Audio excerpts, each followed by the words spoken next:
প্রত্যান হবে।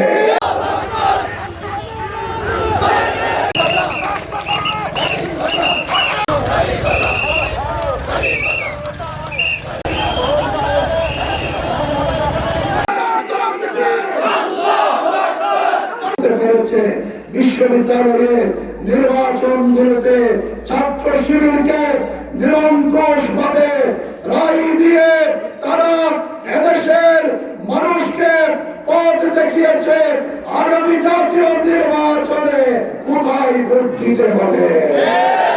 সম্মানিত ভাইরা আমার, আজকে তাই এদেশের ছাত্র সমাজ, যুব সমাজ, এদেশের মানুষের স্লোগান হচ্ছে এই চকরিয়া পেকুয়ায় গণজোয়ার তৈরি হয়েছে। 91 সালের পদধ্বনি শুনতে পাই প্রত্যেকটি গ্রামে গঞ্জে। আজকে আমাদের বন্ধুদের আপনার বক্তব্য শুনে আমরা হতাশ হই। তারা অপপ্রচার করেন, তারা মিথ্যাচার করেন এবং একই সাথে আপনার হুমকি ধমকি দেওয়া শুরু করেছে।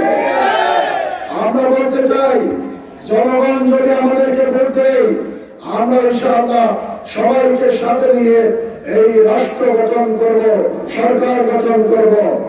আর জনগণ অবাধ, সুষ্ঠু, নিরপেক্ষ নির্বাচনে অন্য কাউকে রায় দিলেও আমরা সহযোগিতা করব। কিন্তু 26 সালের 12 ফেব্রুয়ারির নির্বাচনে যদি কোনো কারচুপি হয়, ভোট ডাকাতি হয়, কোন ম্যানিপুলেশন হয়, বাংলাদেশের 90-এর মতো 24-এর মতো আরেকটা গণঅভ্যুত্থান হবে।